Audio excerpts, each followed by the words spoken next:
I don't this week. Yeah, I wanted to find out a little bit more about the May laws that you speak about. Yeah. What specific question did you have? Well, because the impact that it actually ended up having on an average person. Did it really have any impact other than political? Yeah, social. Yeah. Once again, in the big scheme of things, it limited the Jewish ability, the ability of Russian Jews to take advantage of entrepreneurial openings. It didn't allow them to move to the big cities. It kept them politically disenfranchised. And basically, it kept them backward. It kept them stuck in the Pale of Settlement. And it is the whole thing about about Russia, as we're going to see in this class, is basically Russia was late to the table in everything. Late to the table in industrialization, late to the table in opening up the country to equal opportunity for the minorities, late to the table in opening up liberal politics. And that created a problem, as we're going to see in this particular class. These were all part of the factors that led to an atmosphere of radicalization in Russia. And as far as that goes, it also affected the Jewish community because, once again, for the Jewish community, and this, I don't want to step on my lecture today, but it didn't allow Jews and much of the Jewish leadership to choose the avenues of modernization and becoming good citizens of the Tsarist Empire. The deck was stacked against the Jews. The May Laws was one example of why it was stacked. The Jews didn't have room, even if they wanted to become good citizens of Tsarist Russia. The government left no room, and the May Laws were a perfect example of leaving no room to do that. So that's a broad answer to your question, but we'll see how this plays out in this class. Thank you. We're going to wait one more minute and then we'll start, okay?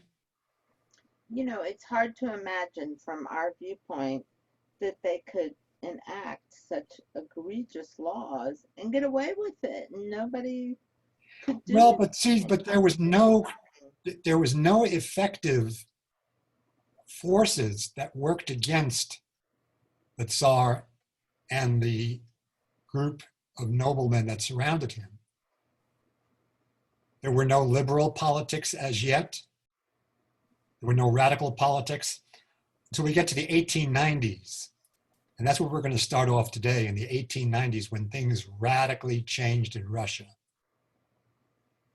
Things don't happen by themselves. They happen because people make them happen, or because conditions arise that force changes. You know, all week long I've been thinking about this lecture in terms of forces that are rising in the United States.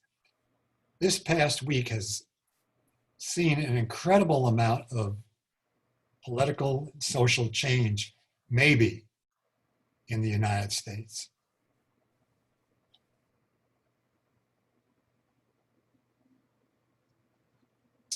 This week, we've seen set loose all kinds of political, cultural forces, and who knows how things are going to play out. But I think that there's a lot of similarities between what's happening in these last 2 weeks and what happened in the 1890s in Tsarist Russia. We're going to go over some of those things in just a minute. Okay, so I'm going to start. We're going to go back to the 1890s. We're going to talk about factors that led to radicalization in Russia. Okay, remember what I said in a couple of earlier classes that compared to Western Europe, industrialization came very late to Tsarist Russia. Really, industrial development didn't come to Tsarist Russia until around 1890. And industrial development worked a little differently in Russia than it did in the United States in the same period of time. One example, the working class. 40% of Russian workers were employed in factories of 1,000 or more workers, big factories. That compares to 18% in the United States, where there were many factories, small factories, small entrepreneurs. In Russia, industrial development led to very large-scale factories, large-scale ownership, and not a development of the middle class, either economically or politically. The 1890s, agriculture was still the largest segment of the Russian economy. It employed 2/3 of the population and accounted for 1/2 of the economy. Yet at the same time, Russian agriculture was the most backward system in Europe. Livestock production and food distribution were poor, and there were frequent famines throughout the 1890s. So anti-Tsarist left-wing parties began to organize around the issues of bad working conditions and poor housing conditions, as well as high taxes and land reform in the agrarian areas of the country. This led to frequent strikes and agrarian disorders, and large-scale famine was still a factor. Several famines in the 1890s in Russia. In 1904, Russia went to war with the Japanese.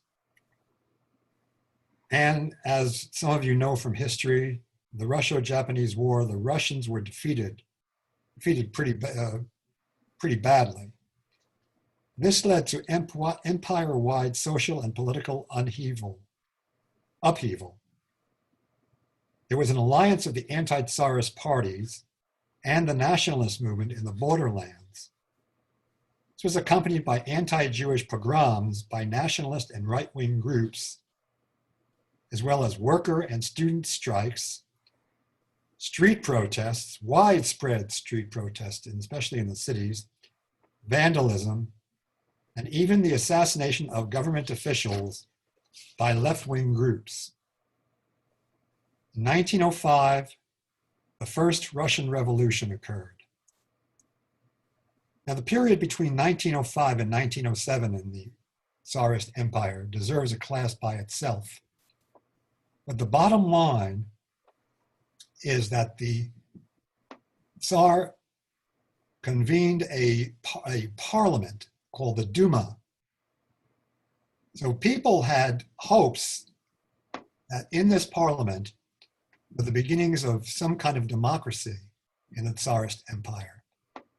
But what happened was the parliaments became progressively more conservative, Tsarist rule became more autocratic, he became less willing to share power. Now, historians who look back on this era are divided on whether Russia even had the capacity to develop a constitutional government. Okay, so we see all these trends coalescing in the 1890s. Meanwhile, in the Jewish community, there was a push and pull between tradition and modernity. Now, tradition offered, of course, psychological security, familiar behavior patterns, and cherished values. Modernity offered a new language, Russian instead of Yiddish, new politics. We talked about that a little bit last class, including socialism, Zionism, Bundism, a new culture, new forms of social life, and so on. The fundamental issue for the Jewish community was how to reconcile these values, that is to say, the values of tradition and the values of modernity, And that reconciliation, or that attempt to reconcile, led to a creative tension and a wide-ranging debate in the Jewish community. Because there was a breakup of the traditional ways of life due to the industrialization, the urbanization, and the secularization that undermined traditional ways of thinking and acting. By the way, a common sociological phenomenon that still goes on today in Africa and parts of Asia is this industrialization, urbanization, and secularization that destroy and undermine traditional ways of life. I call your attention to the text from sociologist Michael Steinlauf in the handout that I sent earlier this week. I didn't get it. Jennifer, do you have it? You can put it up. Yeah, I was just about to say that. Excuse me, I'll post it in the chat so you can pull it up. Thank you. Okay, I'll read it to you meanwhile.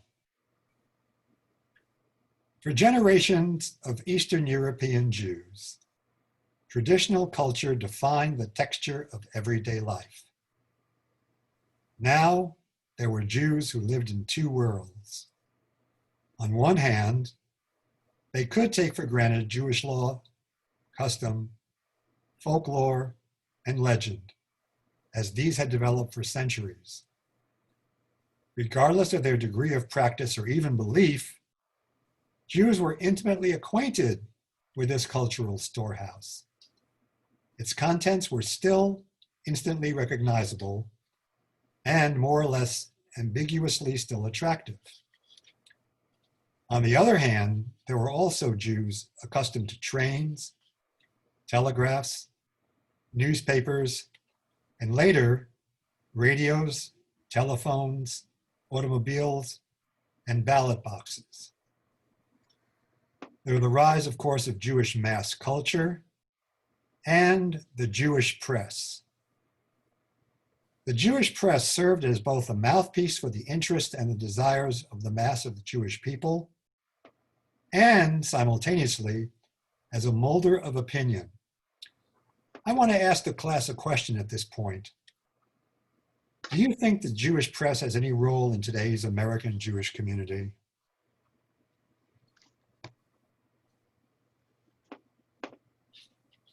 Say that again. Does the Jewish press have a role, any role, in today's American Jewish community? And what is that role, do you think?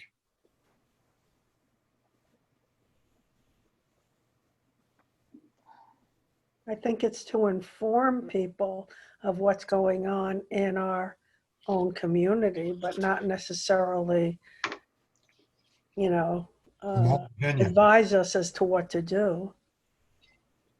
Yeah, that's a good point.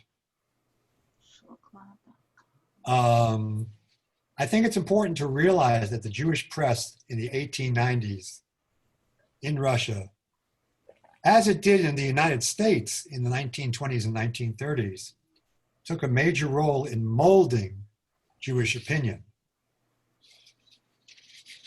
Okay, let's jump to World War I. So we've set the stage. Most Russian Jews greeted the outbreak of World War I. How do people think that the Jews greeted the outbreak of World War I? Were they pro-Russian or pro-German in the main? The majority of Russian Jews. What do you guys think?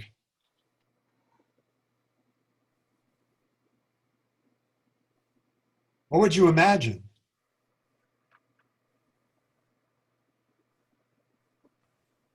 I believe if they wanted change and they foresaw that maybe Germany was the place that they would put their loyalties, because Russia certainly, it was a difficult place to be and they were oppressed all the time. So maybe they thought freedom would come from there. Yeah, well, yeah, that's how you might expect things to play out. Right. But actually what ended up happening in reality was most Russian Jews greeted the outbreak of the war with expressions of patriotism. between 500 to 600,000 Jews served in the Russian army over the course of World War I. Now, it's interesting that at the beginning of the war, the Russian Army Command accused Russian Jews of supporting the Germans, and they began a series of forced expulsions in March 1915. More than 500,000 Jews were expelled from their homes in the frontline areas of the Pale of Settlement. It was only the swift advance of the German army into the Pale that prevented more expulsions. The Germans eased restrictions on Jewish political parties and institutions and kept the rest of the Jews from being deported to various parts of Russia. Now, where did these expelled Jewish refugees go? We're talking about 500,000 people. So many went west to Polish cities. For example, some 80,000 Jews went to Warsaw. About half that many went to Lodz. Others went to Russian cities like Moscow and Kiev. Still others to the Russian interior. Now, as it can be expected, Jewish refugees had no money to pay for accommodations or food, let alone resettlement. The Jewish Committee for the Relief of Victims of War organized to assist refugees. And most of the financial support of Russian Jewish refugees during this time came from the Joint. How many of you heard of the Joint? Oh, yeah, I know it very well. Yeah. So there's American and Western European money. So the outcomes of World War I, what were they as far as the Jewish community? Number one, the war abolished the old Pale of Settlement. No longer were there the majority of Jews in Russia living in the Pale of Settlement. They were now living in the cities and other parts of Tsarist Russia. Critics of the Tsarist regime accused the government of both failing to halt the enemy and failure to support refugees. Because there was at the same time of all these Jewish refugees, a whole slew of Russians who were also refugees. Now these charges contributed major case to the collapse of the Tsarist state. In 1917, World War I was still going on. In February of 1917, the February Revolution forced Tsar Nicholas II to abdicate. Alexander Kerensky becomes the prime minister, and a provisional government in Russia continues the war.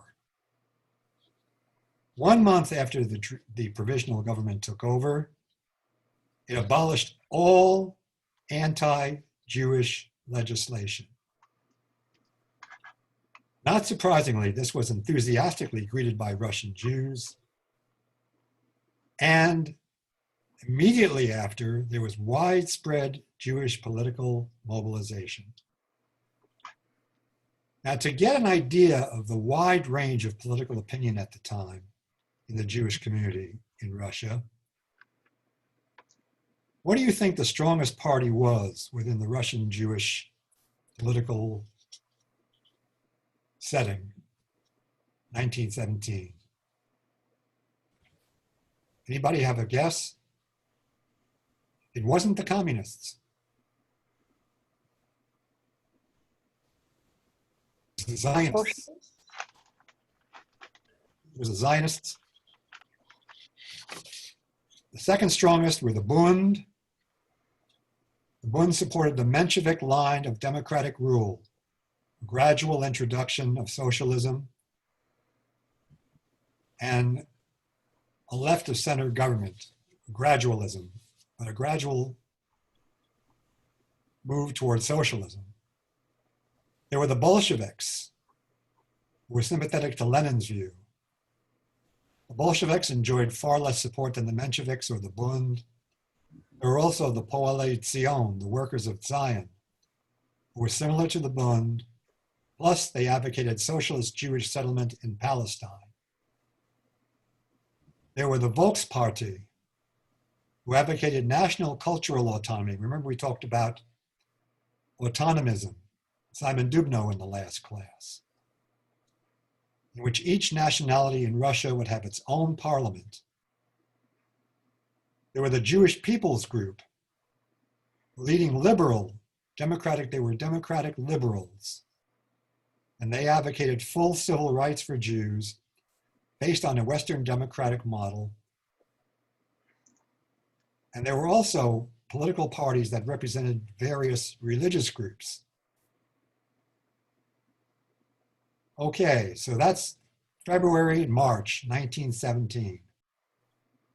In October 1917 was the October Revolution.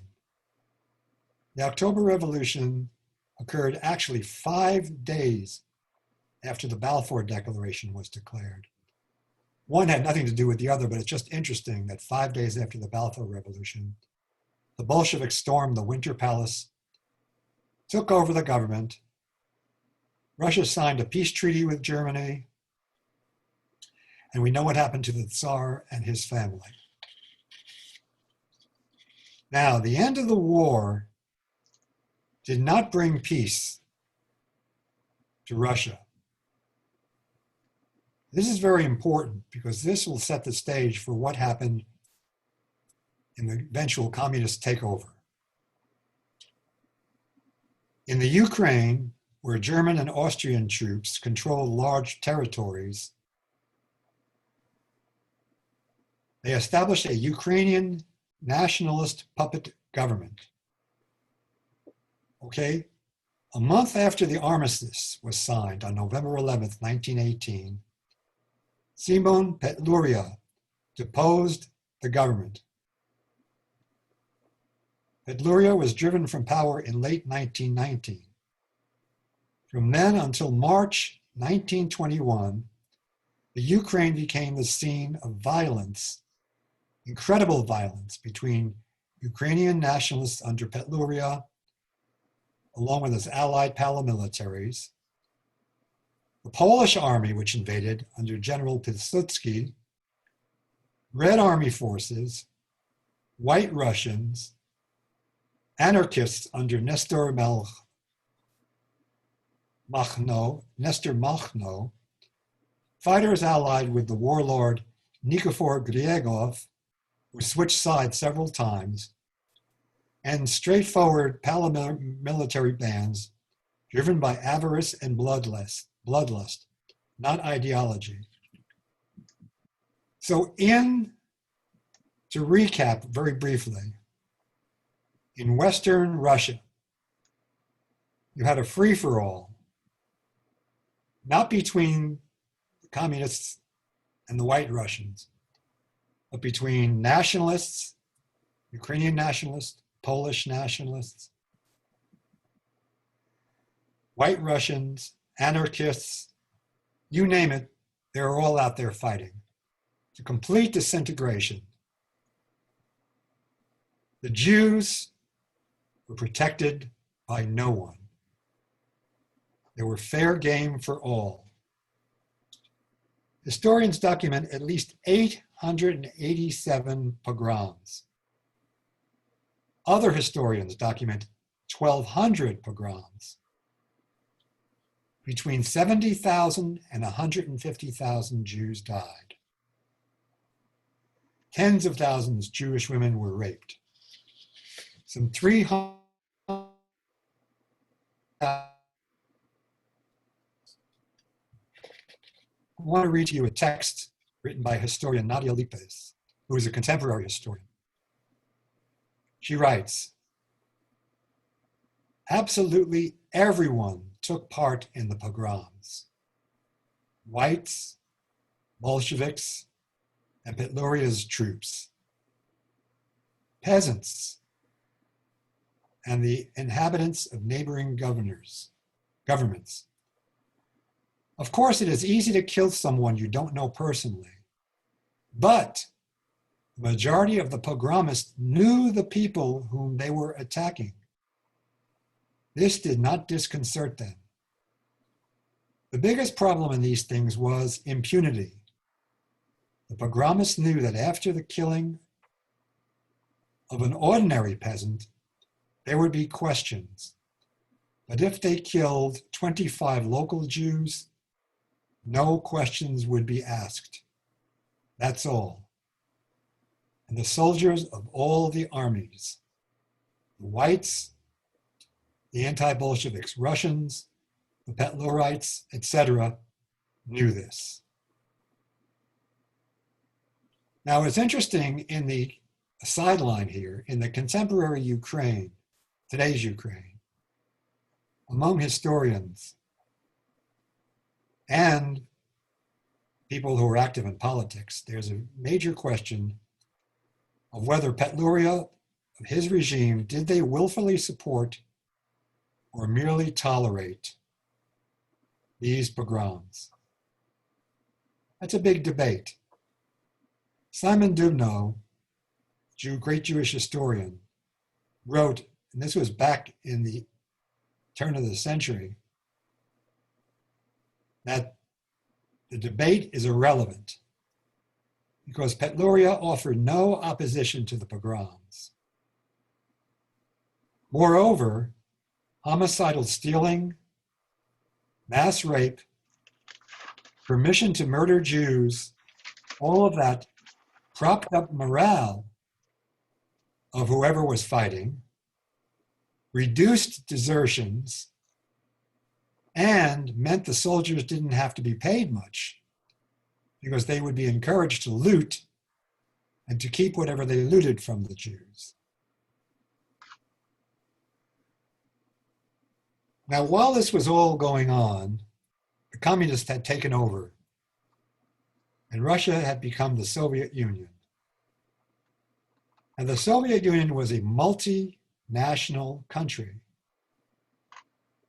So the major question that the Communist Party was concerned with, and one that demanded immediate attention, was this: how do you modernize minorities in a multi-ethnic state? Now, even prior to the October Revolution, this was a major issue that was discussed by the communists.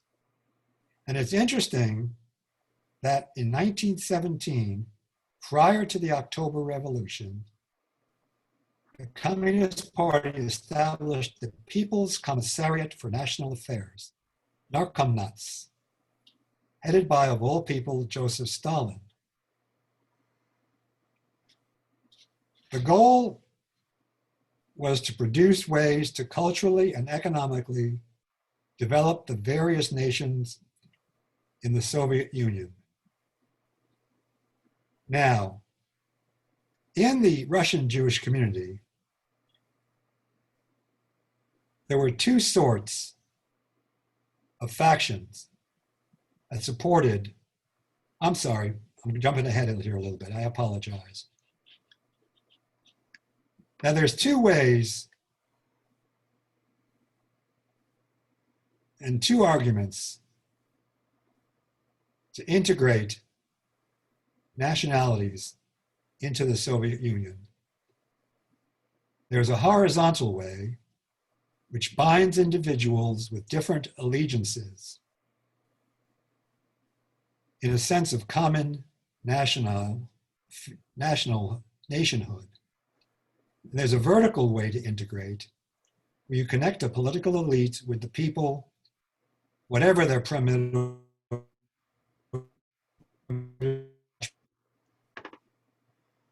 Okay, let me make sure you understand this because this is going to play out in the next class when we talk about how the communists set about to Sovietize the Jewish community in the new Soviet Union.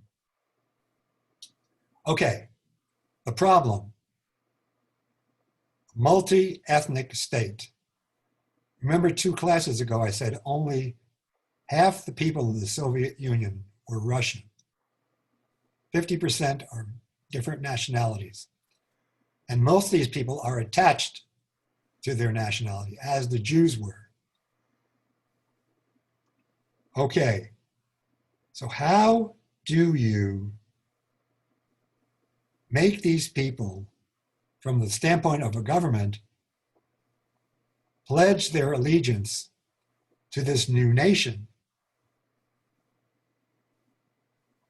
Do you do it by integrating them and destroying their sense of nationality? Or do you do it by integrating them as citizens, even though they still identify as being Jews or other minorities? Now, this is going to play out, as we're going to see in the next class, in the next couple of classes. The communists themselves debated how to do it correctly. In February 1918, the Communist Party set up the Commissariat for Jewish Affairs. The Commissariat was responsible for forging a bridge between communism and the Jewish population. So at the beginning, the Commissariat took to integrate the Jewish people with the political elite, the new political elite, the communists, whatever their primordial attachments to the Jewish community were. Now, at the same time, the Communist Party set up the Yevreysky Sektsy, or for short, the Yevsektia. This was a Jewish part of the Communist Party, the Yevsektia. Their goal was to spread the ideas of the October Revolution among the masses of Jewish workers. Now, the commissariats and the whole policy of integrating minorities in Russia as minorities was disbanded by 1924. And the Yevsektia was tasked with waging war on the Jewish religion and on Zionism. Their goal was to re-socialize Russian Jews. The goal was to re-socialize Russian Jews so they would be politically Bolshevized, made into Bolsheviks, and part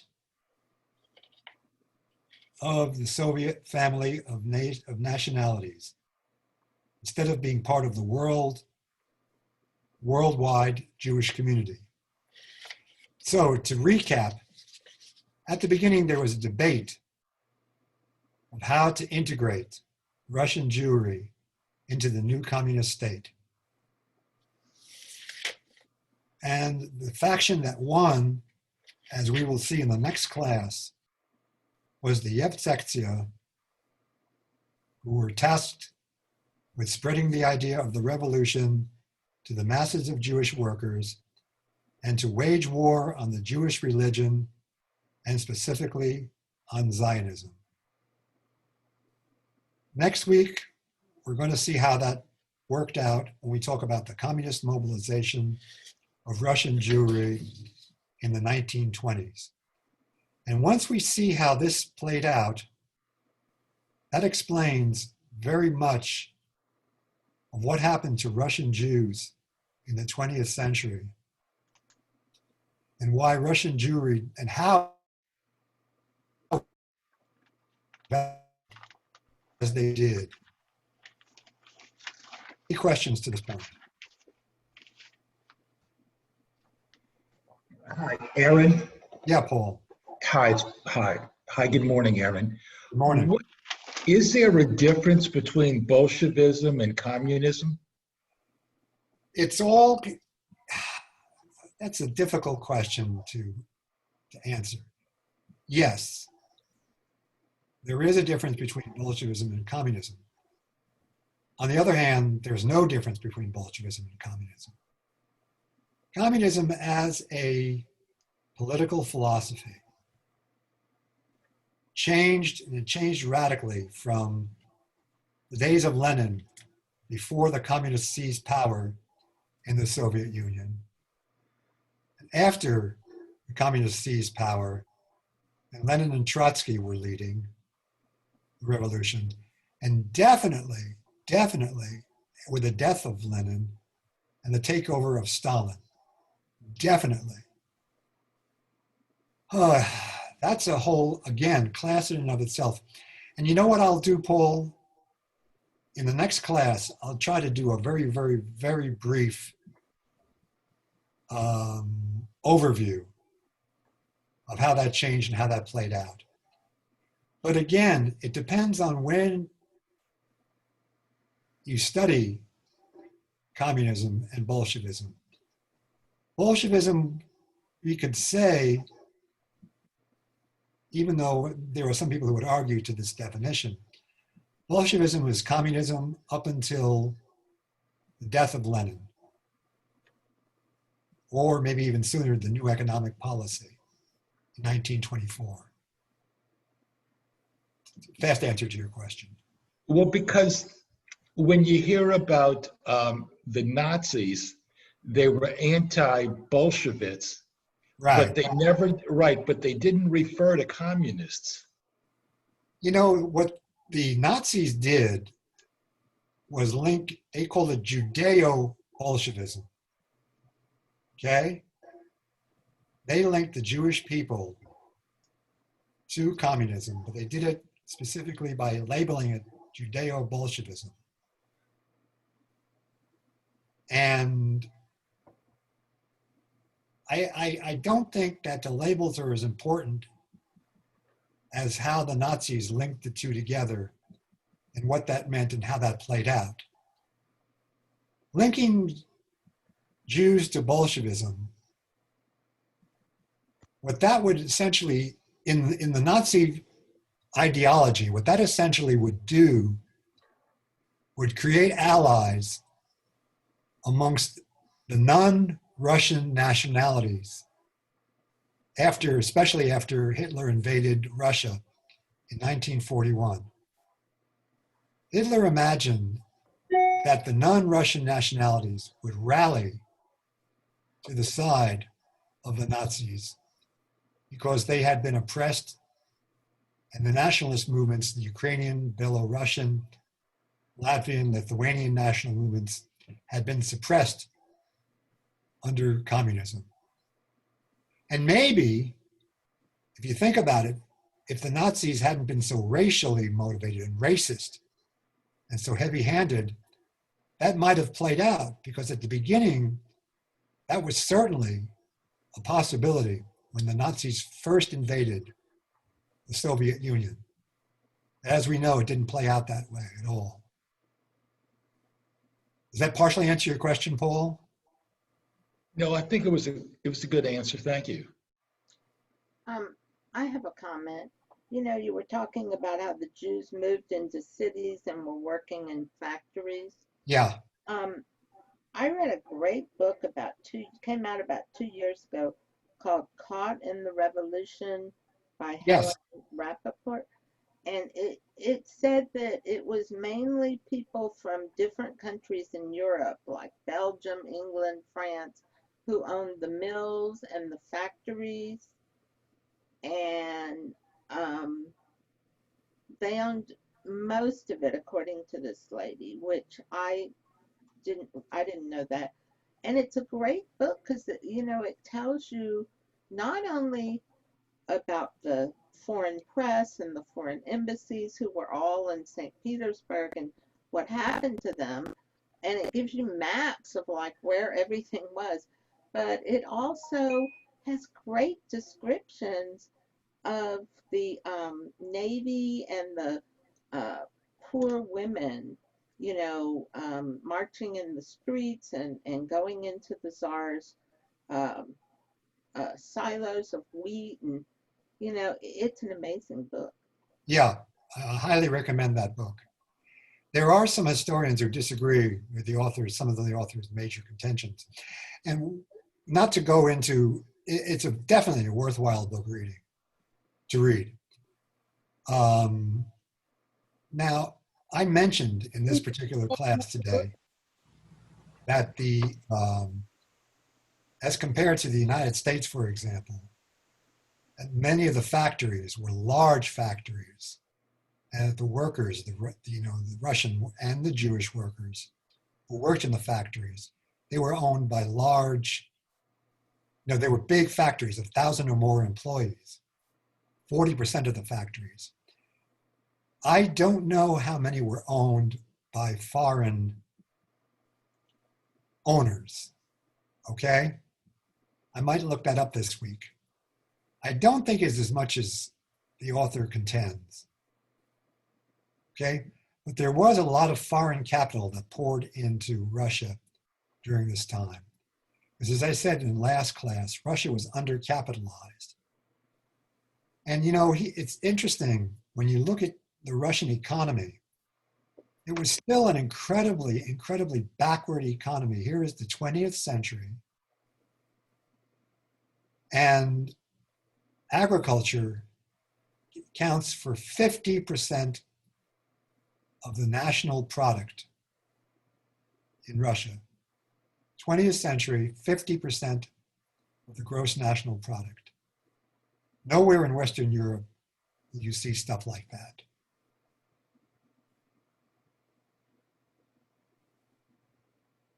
Other questions or comments?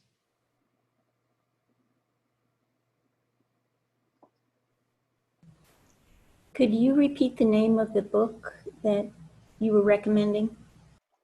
Yeah, it's Caught in the Revolution, and then it has a subtitle by Helen Rappaport. She's a British scholar, and she also has a book called The Romanov Sisters about the Tsar's children, and what their lives were like in St. Petersburg, and then she's a great writer. Any final questions? I had a question, Aaron. Thank you for your outstanding lecture series. Did the Jews play any role at all in the October Revolution? Yeah, I debated whether or not to go into that in detail. Yes. Without going into detail, it's interesting that much of the Jewish political mobilization was with, as I said, the Zionist Party, the Bundists, the Mensheviks. Comparatively, and I remember seeing this statistic, only 4% of Russian Jews who were politically active were active in the Bolshevik Party. So if you think about Jewish activism in the Bolshevik, in the Russian Revolution, you're talking about a very small number of politically active Jews, 4%, versus Zionists and the Bund, et cetera, et cetera. However, another interesting statistic, that some 30% of the leadership roles in the Bolshevik Party were held by Jews. Interesting, huh? And there's reasons for that. The Jews tended to be a little more literate, educated, urbanized, modernized.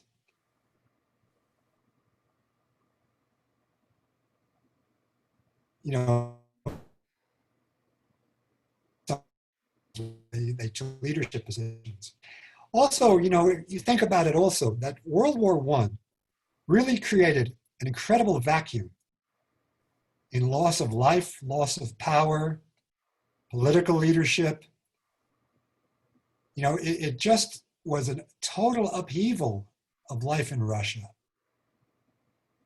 When you think about added to the famine, added to the dislocation, it's a period in which people really thought that there was a new, there were some people who, especially in the Jewish community, who thought this was the beginning of a new millennium. Jews have always had apocalyptic, messianic hopes as far as the traditional religion. And there was a strand of communist, Bolshevik and Menshevik mobilization that stressed that this was the beginning of an apocalyptic age, that the Soviet Union would usher in the new man, the new millennium. And I think that Jews who had come from this traditional background translated this messianism into political terms. Many of them did. We can read some of the stuff that was written by Jewish poets during this period of time in Yiddish. And you can see that trend. So yeah, it was a time of incredible expectations. It was really a radical break in politics. It didn't turn out that way, unfortunately, for the Russian people, and certainly for Russian Jews. But at the beginning, that was the promise. Any final questions before we break? I want to thank you all for taking the time to join us on these Sunday mornings. I really appreciate being here with you. I hope you enjoyed it as much as I do. And I want to give a shout out to Jennifer one more time for her help in making this all possible. Jennifer, thank you. Of course. You're welcome. My pleasure. Thank you. Thank you so much. I love the lectures. Yeah, thank both of you. They're great. See you all next week, God willing. Have a good week. Have a good week. Have a good Bye. week, everyone. Bye-bye. Thank you. Bye.